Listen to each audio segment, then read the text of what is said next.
Eu tenho mais um caso para falar com você, dessa vez sobre planejamento sucessório. Olha que interessante. Você deve ter visto aí já pelo título que é uma questão de herdeiros, né? Esse casal é muito interessante porque eles não têm filhos, eles já construíram um patrimônio interessante, relevante. E quando a gente começou a discutir sobre esse assunto, é uma coisa que nem passava muito pela cabeça deles, até por não ter filhos, assim, normalmente quem não tem filhos não se preocupa muito com esse assunto de sucessão, de herança, de o que vai acontecer caso eu não esteja mais aqui, principalmente quando são jovens, né, ali na casa dos 30 e tanto, 40 anos. E aí a gente começou a falar justamente sobre esse ponto de, olha, se um de vocês vier a faltar, o que acontece com esse patrimônio que vocês estão construindo?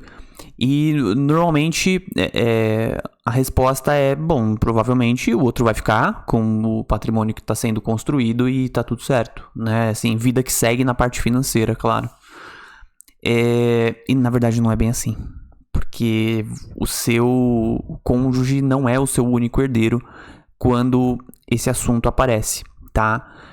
Mesmo que você não tenha filhos. Quando você tem essa questão de sucessão, o que acontece é que a lei obriga você a ter herdeiros necessários, né? Mesmo na ausência de filhos, esse patrimônio, ele sobe, né? Ele vai para os seus pais, caso você venha a faltar. Então, no caso desses clientes, ambos os pais deles, dos dois, são vivos. Então, naturalmente, o cônjuge, né, o outro vai ter que dividir uma boa parte do patrimônio com os pais de quem vier a faltar, né? E isso é um ponto crucial do planejamento. Porque imagina, um patrimônio ali próximo de R$1 milhão, um dos dois vem a faltar e de repente você tem que dividir algo próximo de R$300 mil. Eu vou mostrar isso para vocês, tá? Você tem que dividir R$300 mil com o seu sogro, a sua sogra, por exemplo, e reduzir 30% do seu patrimônio. É uma coisa que, além, claro, da dor emocional que fica, você tem ainda um baque financeiro, né, enorme diante de tudo isso. E aí foi isso que a gente começou justamente a discutir nas nossas reuniões, tá? E é o que eu quero explicar para vocês, quais são as soluções possíveis para lidar com esse assunto, tá? Então eu já vou começar aqui compartilhando com vocês algumas telas, tá? Talvez seja até antes importante de eu compartilhar algumas coisas, eu explicar para vocês a questão de legítima e de disponível, né? Herança legítima e disponível. Sem isso vai ficar até difícil de você entender o que eu vou te explicar aqui na sequência. Deixa eu tomar uma água primeiro. Porque é o seguinte, a questão da herança legítima diz que metade do seu patrimônio, tá? Daquilo que está no seu nome, tem que necessariamente ir para os seus herdeiros necessários, seja ele filho, seja ele pai, seja ele mãe. A outra metade você pode dispor da maneira que você quiser. Você pode doar para o seu cônjuge, para o seu pai, para sua mãe, para o seu amigo, para uma instituição de caridade, enfim. Tá? Então, existe essa questão da legítima e da disponível, que é 50% obrigatório para herdeiro necessário e 50% você pode fazer, então, o que você quiser. Tá bom? Então, diante disso, a gente começa, então, a nossa discussão aqui do que poderia ser feito no caso desse casal. Olha só. Então, a gente tem aqui o que é o patrimônio desse casal aqui total. Patrimônio de 100%. Então, aqui, pessoal, tem um imóvel, aqui tem um carro e aqui tem patrimônio de investimentos, tá? Que somam ali algo próximo de R$1 milhão. Patrimônio total. Na ausência de um deles, e aí eu preciso trocar a telinha aqui. Aí. Então, na ausência de um deles, o que acontece? Por que a telinha ficou pequena, hein? Ué.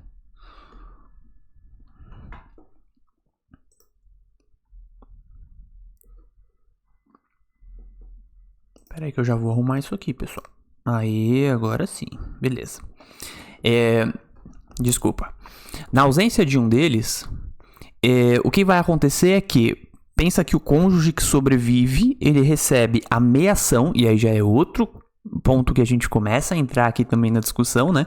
A meação é o seguinte, meação não é herança, né? Meação significa que, caso o meu cônjuge venha a faltar, metade de tudo que está sendo construído já é meu.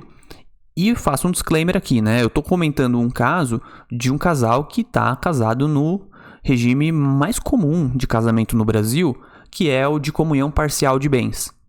Tá certo? Se você, de repente, é casado num outro regime ou quer discutir sobre um outro tipo de regime, deixa no comentário e a gente vai batendo esse papo. Então, metade de tudo que foi construído depois do casamento já é do cônjuge sobrevivente. Agora, a outra metade, essa sim vai entrar na herança. Então, pensa que metade, eu vou até fazer um risco aqui na apresentação, que eu acho que vai ficar mais legal da gente conseguir entender. Então, essa metade, né? Então, essa metade aqui já é toda do cônjuge sobrevivente. E agora, a outra metade, que aí eu vou pintar de outra cor aqui, vou pintar ela de azul. Então, essa outra metade aqui é a que vai entrar, então, na herança e vai ser dividido. E aí, por que está em vermelho uma parte e em verde em outra? Porque vermelho é a parte que corresponde ao cônjuge, que é 1/3 dessa herança. Então, 1/3 é do cônjuge e os outros, e todo o restante aqui, né, é dos pais, né, de quem sobreviveu. E às vezes é pai e mãe, às vezes é só o pai, às vezes é só a mãe, enfim, né? Mas seja como for, são dos pais. Então você vê o problema aqui, né? O tamanho da bronca que existe aqui com relação a essa herança. Como é que é possível fazer? E aí eu já vou começar a entrar aqui em algumas estratégias para que isso seja mitigado de alguma maneira, tá? Primeira estratégia, e talvez uma das mais eficientes, né, que esse casal pode usar, é o testamento, né? Porque no testamento, os dois eles podem dispor a parte legítima do patrimônio deles. A parte legítima, lembrando, é aquela que... Desculpa, a parte disponível. A parte disponível é aquela em que eles podem dizer como que eles querem fazer do patrimônio deles. Se eles quiserem deixar esse patrimônio para um amigo, para uma instituição de caridade, eles podem, inclusive para o cônjuge. Então, eles já deixam esse patrimônio para o cônjuge, ou pelo menos uma parte dele, claro, para o cônjuge. E aí o cônjuge aumenta essa fatia aqui, ó, em tudo isso, ó. Então, toda essa parte aqui, eu vou deixar até metade, tá? Porque lembrando que metade já é do cônjuge. Então, toda essa parte aqui passa a ser do cônjuge. E uma partezinha aqui, ó, não tem como fugir, né? Essa partezinha aqui ainda continua sendo dos pais, né? Por uma questão de legislação, tá certo? Mas já melhorou bastante aqui, né? Então eu deixo aqui uma parte muito maior para o meu cônjuge. Quanto que isso representaria em questão financeira mesmo, né? Na prática? Significa, numa herança num patrimônio em torno de R$1 milhão, significa que o cônjuge sobrevivente teria, num cenário sem testamento, algo em torno de R$600 mil, ficaria, né? Sem testamento, com algo em torno de 666 mais ou menos mil reais aqui, tá? E com o testamento ele pularia para algo em torno de 830 mil reais, tá? Aqui nesse outro cenário, tá? Então é uma diferença bastante grande aí de quase R$200 mil de um cenário com testamento e um cenário sem testamento por aqui, tá? E aí, claro, os pais receberiam menos. Então, assim, é importante que você entenda o que você quer fazer com o seu dinheiro, né? De repente, não é muito difícil pensar que a família, né, ali, o cônjuge, o marido, a esposa, se sinta bem em se dispor ali do patrimônio para os pais do outro, né? Mas de repente é isso, fala, não, pra gente tá tudo bem, porque a gente quer de fato ajudar os nossos pais e tudo mais. Mas essa nem é uma estratégia, se de repente for isso que vocês querem, nem é uma estratégia tão boa assim, porque a herança tem muitos custos envolvidos, né? Tem ITCMD, que é o imposto que você paga para o Estado em cima de tudo que entrou dentro da herança, e aí vai variar de estado para estado. São Paulo cobra 4% sobre todos os bens. Rio de Janeiro vai cobrar mais, em torno de 8%, se não me falha a memória aqui. Outros estados também vão cobrar até 8%, então varia de 4 a 8%. Você vai ter custo com advogado, né? O advogado vai cobrar ali de 6 até 10%, né, em média. Então você já tem um custo aí que pode chegar a 18% do patrimônio, né? Fora os custos cartorários ali da coisa toda, de transferência de imóveis, né, e tudo mais. Então não é inteligente você deixar o seu patrimônio ir para entrar em herança, tá? Então quanto menos, melhor. Se o interesse é ajudar de fato os pais de quem faleceu, a melhor coisa a se fazer é talvez uma doação em vida, né? Já doa ali uma parte disso em vida, faz uma doação com usufruto, que é o que eu vou falar agora no segundo ponto, que é, Guilherme, eu tô nesse cenário, né? A gente aqui, né? Nossa família, eu, minha esposa e meu marido, a gente tá nesse cenário. O que a gente faz então como ferramentas, né, de sucessão? Eu quero mostrar para vocês isso agora. Ó,